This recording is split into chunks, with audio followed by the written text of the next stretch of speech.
Salut les photographes, il est enfin temps de vous présenter le voyage photo que j'organise en Californie cet automne, alors l'automne 2018. J'ai vraiment hâte de vous faire découvrir tout ça et de savoir ce que vous en pensez. C'est parti.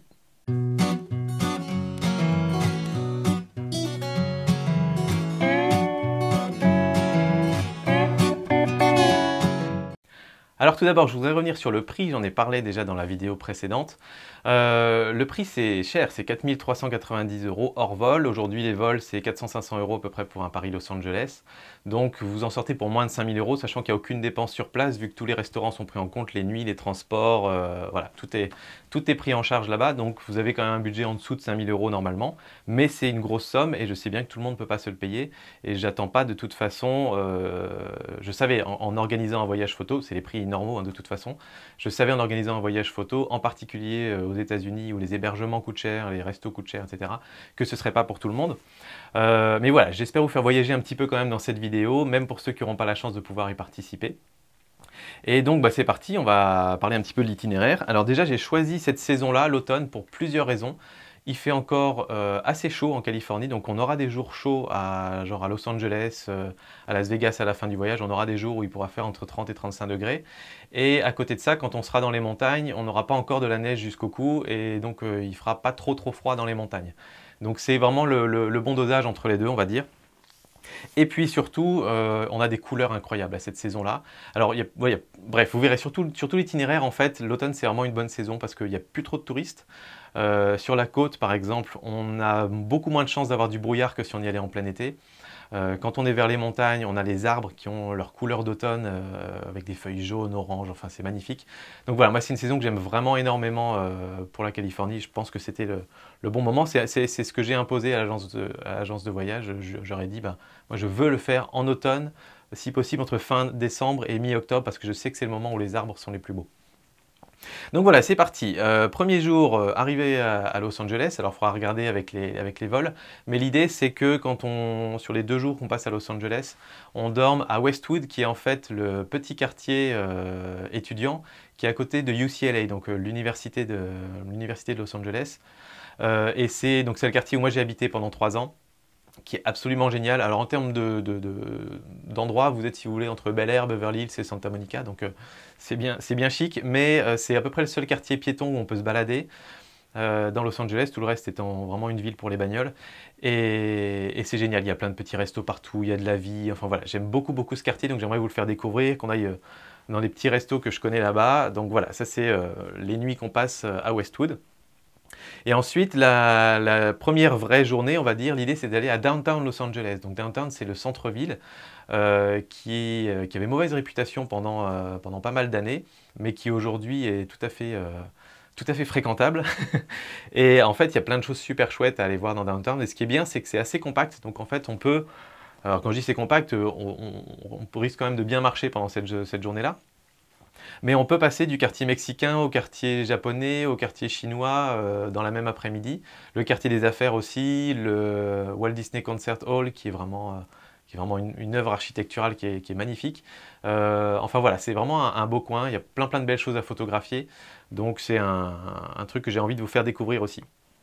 Et qui est assez peu connu en général des touristes. Et puis l'idée c'est que le soir on aille au Griffith Park, donc, qui est un parc qui est sur les hauteurs de Los Angeles avec un petit observatoire. Et cet observatoire fait un premier plan parfait pour les photos quand on veut justement avoir downtown à l'horizon. Donc d'un côté on peut regarder jusqu'à la mer, de l'autre on voit les montagnes, enfin voilà. On n'est pas loin des lettres Hollywood aussi, donc on a un peu tout au même endroit. Et pour le coucher du soleil c'est vraiment un endroit magique, donc j'ai vraiment envie qu'on aille là. Ensuite, le lendemain, on commence à prendre la route et on passe par Malibu. Alors Malibu, même si ça fait souvent rêver quand on le voit dans les séries, etc., en réalité, il y a très peu de plages accessibles à Malibu parce qu'il y a énormément de baraques de milliardaires au bord de la mer. Mais il y a quelques plages qui sont bien protégées, qui sont des state parks, des parcs d'État qui sont... voilà. Et il y en a un en particulier qui moi, me plaît beaucoup, qui s'appelle El Matador State Beach. Et en fait, c'est avec des rochers qui sortent du sable, et c'est vraiment des très beaux rochers. Et ça, pour faire de la pause longue, vous savez, avec les vagues qui repartent, c'est vraiment un super endroit. On pourra y passer quelques heures, et puis donc l'idée, systématiquement, c'est un peu ça l'idée, c'est qu'on fasse des mini-workshops sur place pour apprendre des techniques photo ensemble. Donc là, on fera un petit workshop sur de la pause semi-longue, on va dire des pauses de une demi-seconde jusqu'à 2-3 secondes.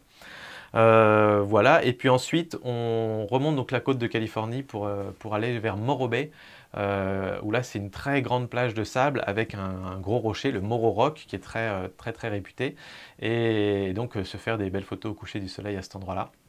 Mais la route est très belle aussi. Et ensuite le lendemain c'est la côte sauvage, donc c'est la fameuse Highway 1, qui est une route en fait qui remonte pendant, alors, je sais pas, 500-600 km, qui va relier Los Angeles à San Francisco et qui est en bord de mer. Donc en fait, on est c'est des montagnes qui plongent dans la mer et nous on est à flanc de montagne. Et il y a plein de stops sur la route, à plein d'endroits. Il y a des endroits où on peut voir des fois des baleines, il y a des endroits où il y a des phoques. Enfin voilà, puis il y a plein de stops avec des choses magnifiques. On s'arrêtera à un endroit où il y a une cascade qui se jette dans la mer, une chute d'eau qui se jette dans la mer. Enfin voilà, c'est une route vraiment extraordinaire. Allez voir des photos si vous voulez, Highway 1. Donc ça, c'est important qu'on prenne une journée entière pour la côte sauvage. Et puis l'idée aussi, c'est que on finisse à Point Lobos, qui est encore un autre state park, qui est un petit peu plus grand. Et là, il y a pas mal d'animaux. Il y a des loutres de mer, il y a beaucoup d'oiseaux. Il y a des formations rocheuses aussi qui sont très chouettes. Donc voilà, Point Lobos, pour finir la journée, ce sera vraiment parfait. Ensuite, le lendemain, on arrive à San Francisco. Là, l'idée, c'est que la première journée, on va arriver peut-être vers le temps du midi, on la consacre à différents points de vue sur le Golden Gate Bridge. Alors, pas forcément seulement parce que c'est un endroit touristique, que tout le monde... Voilà, mais je trouve que c'est effectivement un pont très photogénique. Quelles que soient les conditions, d'ailleurs, même quand il y a du brouillard, des fois ça coupe le haut du... Enfin voilà, c'est magnifique dans tous les cas quasiment. Et donc l'idée c'est qu'on ait 2-3 spots photos et qu'on passe de l'un à l'autre pour pouvoir la voir un peu sous tous les angles et avec différentes lumières aussi. Et puis le coucher du soleil, Baker Beach, donc qui est aussi avec un autre point de vue sur le Golden Gate Bridge. Et le lendemain, journée à San Francisco. Donc dans la ville cette fois-ci, avec vous savez ces collines qui montent et qui descendent très fort, hein, je vous rassure. Et donc voilà, là il y a énormément de choses à prendre en photo, de la photo de rue énormément si vous le souhaitez aussi. Les cable cars, enfin voilà, c'est une ville assez incroyable San Francisco. Et puis l'idée c'est qu'on démarre aussi au Pier 7, donc qui est une jetée en fait. Et en fait, il se trouve que c'est magnifique parce qu'il y a plein de petits éclairages aussi sur les bords de la jetée. Et c'est pile dans l'alignement de la grande tour triangulaire, vous savez, qui est très emblématique de San Francisco. Et donc ça fait des compositions symétriques très belles. Donc voilà, on va passer un petit peu la journée là-dessus. Et puis ensuite, le soir, on prend la route. Comme ça, on gagne du temps pour la journée du lendemain. Et on va se diriger du coup vers les montagnes. Et donc le lendemain, le but c'est d'aller voir les séquoias. Donc là c'est une journée dans Sequoia National Park et Kings Canyon, qui sont deux parcs qui sont adjacents, des parcs nationaux. Et alors là ce que je souhaite faire avec vous, c'est aller tout d'abord dans une forêt qui est très peu courue des touristes, on va dire. C'est dans le parc national, mais il faut marcher un petit peu et randonner un petit peu. Alors je vous rassure, hein, c'est pas très long, et de toute façon si vous marchez pas énormément, vous pouvez marcher une petite demi-heure et puis attendre le reste du groupe.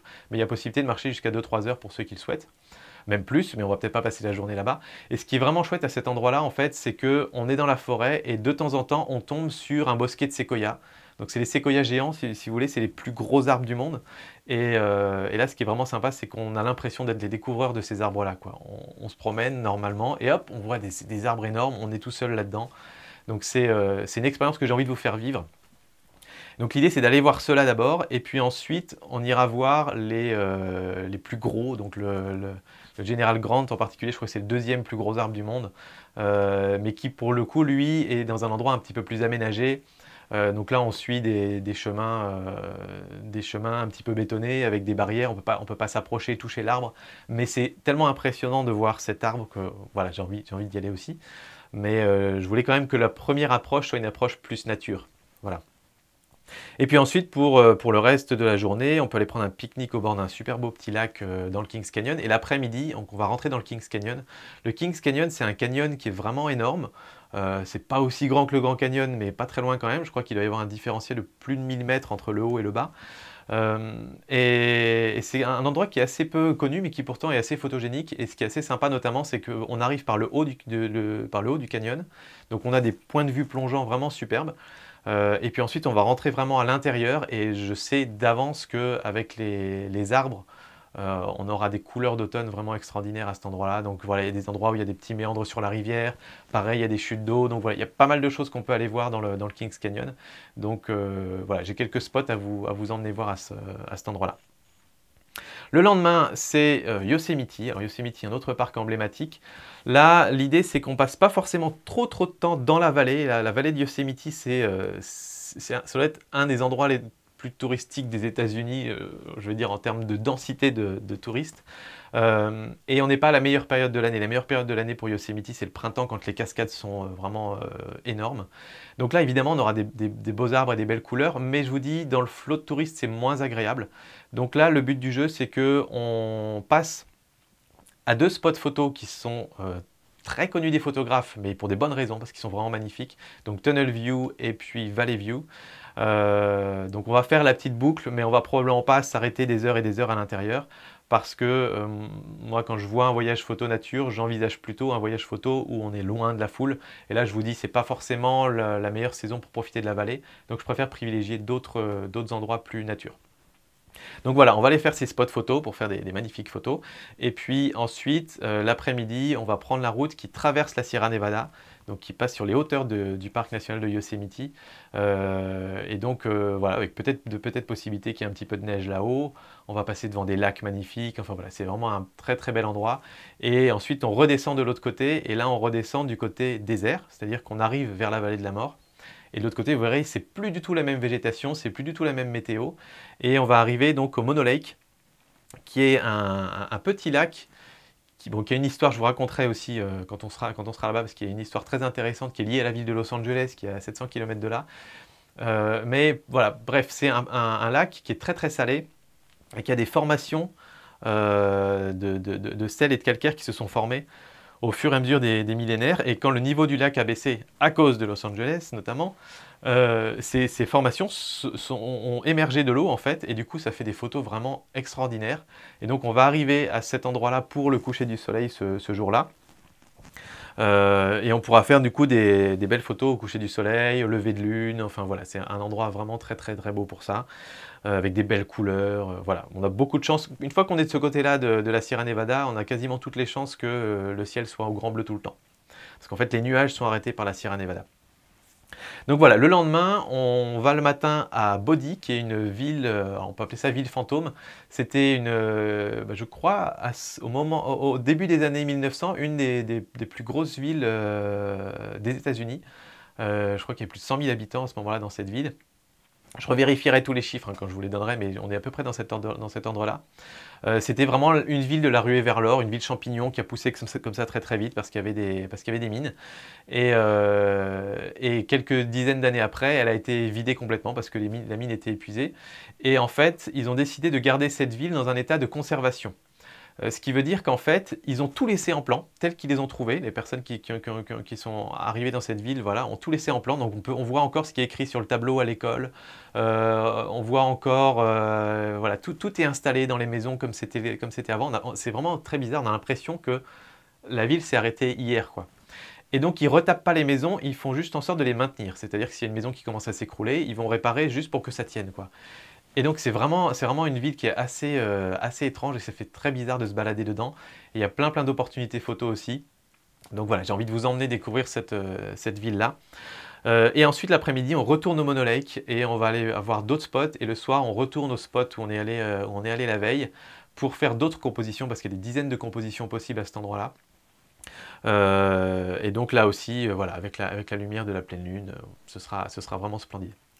Pour la Voie lactée, c'est pas forcément un bon spot parce que la Voie lactée se lève du mauvais côté par rapport à l'endroit où on va se trouver vis-à-vis des concrétions.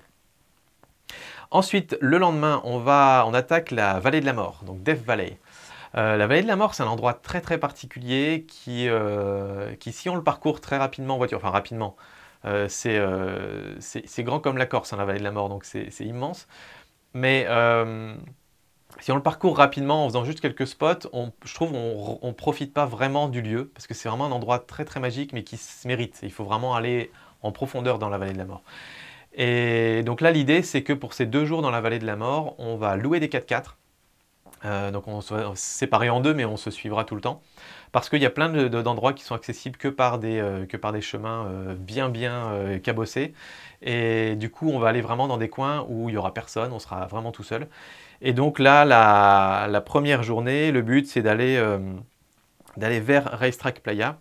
En passant par plein de petits canyons. Donc, alors, il y a des grandes dunes de sable qui sont connues, un cratère de météorites, et puis un canyon qui s'appelle Mosaic Canyon, qui a des couleurs de roche absolument géniales. Et ensuite, donc vraiment le but de cette journée, c'est d'aller jusqu'à Racetrack Playa. Donc là, tout ça, c'est par une piste, et je crois que c'est 1 heure et demie de piste pour y aller. Et quand on arrive là-bas, en fait, c'est un lac asséché, donc c'est un fond complètement plat qui est immense, qui doit faire je sais pas combien, 2-3 km de long facile. Et en fait, il y a des pierres qui bougent toutes seules sur ce lac. Ça a été un mystère pendant des dizaines d'années. C'est des rochers qui peuvent être gros comme ça, c'est des trucs qui peuvent faire plusieurs dizaines de kilos, et qui laissent une traînée derrière eux sur le fond du lac, donc sur le fond du lac asséché, et vous voyez des traînées comme si ça avait été déplacé pendant des fois des traînées sur plusieurs centaines de mètres. Et les traînées des pierres se croisent par endroits, il y en a qui changent de direction, enfin c'est complètement, ça nous retourne complètement le cerveau, et c'est un endroit vraiment magique, quoi. Alors, a priori, des scientifiques auraient trouvé l'explication. Moi, je ne suis pas encore complètement convaincu par leur explication, mais a priori, ils auraient trouvé. En tout cas, ça reste un des gros mystères de notre planète, et c'est juste un endroit magique à être. Il n'y a personne là-bas quasiment. Voilà, donc là, le but vraiment, c'est qu'on y aille pour le soir. On va faire des photos au coucher du soleil là. Et surtout, on y reste la nuit. Et là, en y restant la nuit, moi j'ai déjà passé 2 nuits là-bas, à chaque fois j'étais tout seul, absolument tout seul. Souvent avec un photographe, les 2 fois il y avait un photographe qui était là pendant les premières heures et puis qui après partait. Là nous on va dormir sur place, donc on va avoir des petites tentes avec nous, on va dormir dans un petit campground qui est juste là au bord de ce lac asséché. Très sommaire, hein, je vous le dis d'avance, donc tout le matériel de camping sera fourni par le tour opérateur sur place. Mais je veux qu'on reste sur place parce que c'est vraiment un endroit où quand on s'y balade la nuit, il y a un silence incroyable. Et donc c'est cet endroit-là justement, c'est à cause de cet endroit-là et de cette nuit-là que j'ai choisi les dates du voyage exactement au jour près, qui sont les dates que vous avez là, donc du 18 septembre au 2 octobre, je crois, parce que je voulais être à cet endroit-là cette nuit-là, parce qu'en fait, sur les éphémérides, j'ai bien regardé, et c'est exactement les mêmes conditions que j'ai eues cette année, enfin l'année dernière en y allant avec Lily, où on a eu énormément de chance, on n'a pas fait exprès, mais c'était en fait des conditions idéales, parce qu'en fait, quand on arrive, le soleil se couche, et là, une fois que la nuit noire est tombée, on a à peu près 2 heures pour prendre des photos de Voie lactée. Donc on voit la Voie lactée avec... on voyait encore une bonne partie du bulbe de la Voie lactée. Et donc, c'était l'occasion de faire des super belles photos pendant 2 heures. Donc, on a largement le temps de bien se poser, d'apprendre à faire des photos de Voie lactée, etc. Et ensuite, à l'opposé, on a la lune qui se lève, qui ne sera pas pleine, mais presque pleine. Et ça, c'est une deuxième expérience, je peux vous dire, de vous balader sur Racetrack Playa sous la lumière de la lune, dans un silence de mort. C'est vraiment magique et j'ai vraiment envie que vous viviez ça en fait. Voilà, donc ça fait partie des conditions, ça fait partie des raisons pour lesquelles le voyage est cher aussi. L'agence de voyage m'a dit, bah, pour cette nuit-là, si on pouvait ne pas prendre les 4x4 à Vallée de la Mort et puis dormir dans un hôtel un peu plus loin, machin. Et j'ai dit non, non, non, non, moi je veux pas. Ça, j'exige d'avoir ça, tant pis si ça coûte un peu plus cher. Mais je sais que ça, c'est un des trucs qui va vous rester toute votre vie dans vos souvenirs, donc j'y tiens fortement. Voilà. Donc voilà, puis le lendemain, on continue, on va refaire encore d'autres canyons qui sont accessibles qu'en 4x4, encore une fois avec des belles couleurs, avec une autre petite ville fantôme d'ailleurs, ouais, là c'est vraiment des restes d'une petite ville, là aussi avec une histoire assez marrante. Et puis d'ailleurs un canyon qui finit complètement en méandre comme ça, on a les murs du canyon qui sont qui s'élève à plusieurs dizaines de mètres au-dessus de nous, et au fond, bah, on a juste la piste qui fait 2 mètres de large, et on slalom comme ça à l'intérieur, enfin, c'est vraiment un chouette canyon. Et l'idée, c'est qu'on aille, donc ce soir-là, à d'autres dunes de sable qui sont beaucoup moins courues, alors qui demandent une bonne heure, 1 heure et demie de marche pour y aller, mais une fois qu'on y est, on est vraiment dans des dunes complètement vierges. En général, il n'y a aucune trace de pas. Et là, pour le coup, ça permet de faire des photos vraiment très très pures. Voilà, et là on trouve vraiment tout l'intérêt d'être dans un désert et d'avoir pris la peine de prendre la piste avec les 4x4 et d'aller marcher un petit peu pour mériter un petit peu cet endroit-là. Et voilà, je pense qu'on va faire des photos extraordinaires à cet endroit-là. Au coucher du soleil, on a des ombres magnifiques. Enfin voilà. Donc ça j'y tiens aussi. On ira faire ce jour-là aussi quelques spots un petit peu plus touristiques. Alors Badwater, c'est l'endroit on est à moins 80 mètres en dessous du niveau de la mer, mais il fait tellement chaud qu'il n'y a pas d'eau en fait à cet endroit-là. Donc voilà, plein de petits spots comme ça, photos, on pourra s'arrêter pour vraiment revenir avec plein de belles photos. Et puis le lendemain, donc là on dort encore dans la vallée de la mort, et le lendemain, lever de soleil à Zabriskie Point. Alors là je vous préviens, il y aura des photographes, c'est le spot des photographes de la vallée de la mort, mais pour des bonnes raisons aussi. Au lever du soleil, c'est très drôle parce que vous pouvez vous pointer là au lever du soleil à 6h30, vous arrivez, il y a 25 personnes, tous avec des appareils photo, des trépieds et tout ça. Alors il y a de la place, hein, on pourra chacun trouver notre place, il n'y a pas de problème. Et puis 1 heure après, il n'y a plus personne. Et puis il y a d'autres gens qui arrivent à 9h30, 10h parce qu'eux, ils ont dormi tard dans leur hôtel. Mais voilà, Zabriskie Point, c'est vraiment magique, un lever de soleil à Zabriskie Point. Et donc voilà, c'est pareil, c'est impossible d'aller dans la vallée de la mort sans aller faire un lever de soleil là. Et puis ensuite, on trace et on va aller vers Las Vegas pour notre nuit là-bas.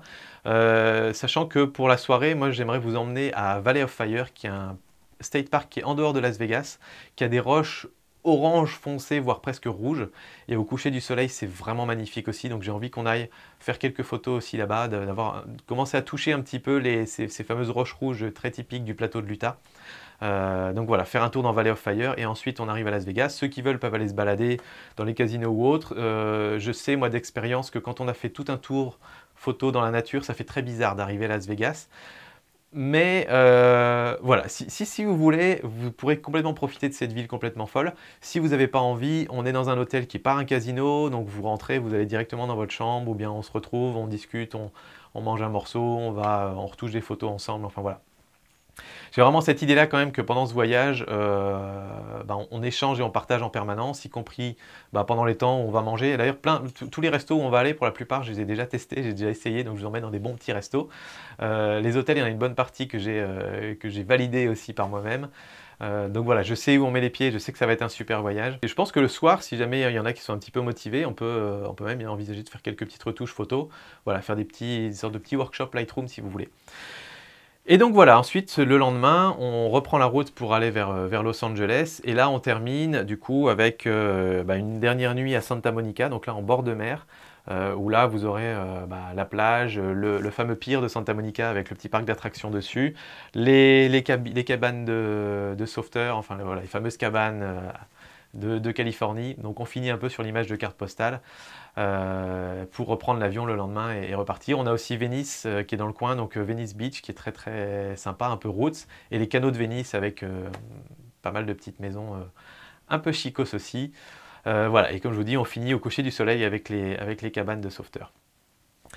Donc voilà ce que je vous propose, voilà le voyage que je vous propose. Pour moi, c'est un voyage qui fait vraiment le tour de la Californie en 2 semaines. Évidemment, il y a plein de choses en plus qu'on ne verra pas, mais je pense que vous aurez quand même un très bon aperçu du Golden State. Et voilà, j'ai vraiment hâte de vous emmener là-bas. Je pense que ça va être vraiment super cool. Donc voilà, si ça vous intéresse, allez voir sur le site Objectif Nature. Je vous mets le lien dans la description. Il y a un petit formulaire à remplir. Pour vous inscrire, vous préinscrire, vous pouvez les contacter et répondre tout de suite pour toutes les infos. Mais en tout cas, voilà, ça se passe sur leur site pour trouver les renseignements et vous inscrire. Il n'y a que 8 places, que 8 participants, donc une fois que les 8 places sont prises, tant pis, il n'y en aura pas d'autres. Donc voilà, faut pas traîner non plus, je pense quand même, et je pense que c'est à peu près la bonne période pour commencer à organiser ce type de voyage. Voilà, j'espère que ça vous aura un petit peu donné envie. Je suis un petit peu désolé pour ceux à qui ça aura donné beaucoup envie, mais qui malheureusement n'ont pas le budget pour se payer des voyages photos. Je suis un petit peu désolé, mais en même temps, je suis content d'avoir pu vous montrer une partie de mon... une partie de mon histoire quelque part, parce que, comme je vous disais, nous on a habité 3 ans là-bas, et j'ai fait une bonne petite vingtaine de voyages dans ces décors-là. Donc voilà, moi j'ai une partie de mon cœur qui est en Californie, et du coup je voulais vous partager un petit peu ça avec vous. Voilà, j'espère que tout ça vous aura plu, et puis moi je vous dis de toute façon à très bientôt pour d'autres vidéos sur mon petit réflexe. Et puis n'hésitez pas, si vous avez des questions, des commentaires, je vais répondre à tout ça dans les commentaires. À très bientôt. Ciao!